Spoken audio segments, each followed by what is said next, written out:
Magandang araw! For today's video, gagala muna tayo. Punta lang tayo sa ate ko. At ayun na nga, gagala tayo na hindi mag-isa. Kasama natin at buntot-buntot natin ng mga anak natin. Ganun naman talaga tayo, 'di ba? Ako lang ba? Kung saan man ako pumunta, kasama ko talaga yung mga anak ko. Lalong-lalo na yung bunso ko. Hindi kasi pwedeng hindi sila kasama.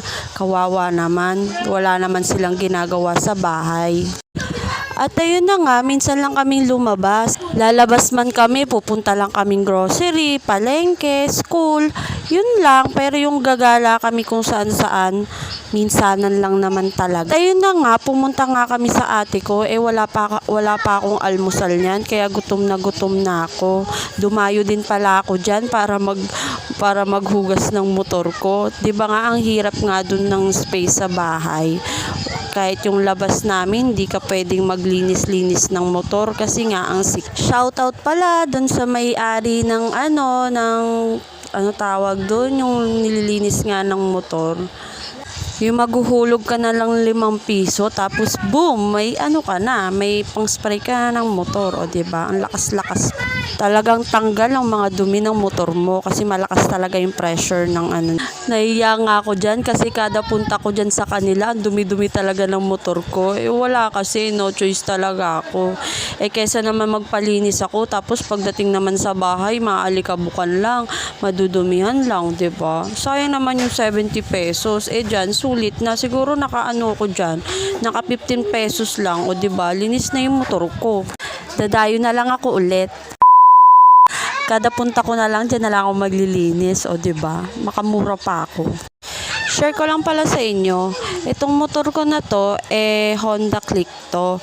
Ito yung pangalawa kong motor. Yung una ko kasing motor, yung Rusi, yung kulay white. Yun talaga yung pinakauna kong motor. Pero napamahal na din ako dun sa una kong motor.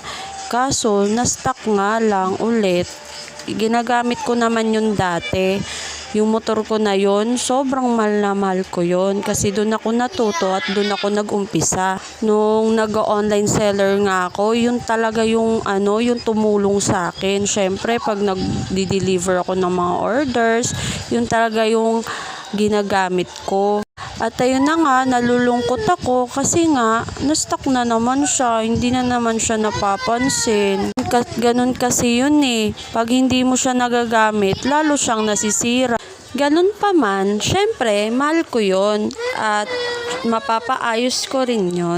Pasensya na kayo, ang ingay kasi ng background ko dito.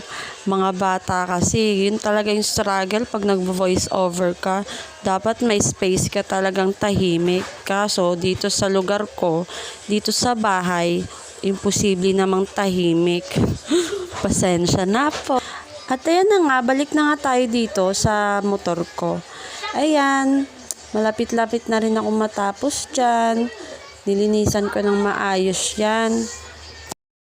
Buti nga naaayon yung kalangitan, hindi umulan, kundi umaraw siya. Kaya napatuyo ko ng maayos yung motor ko pagkatapos. Kita nyo naman sa kalangitan, 'di ba? Blue na blue. Ganda-ganda nga dyan kasi maaliwalas. Pagkatapos ko nga maglinis ng motor, itong kapatid ko nagsabi sa akin na kulayan ko daw siya. Di ayan.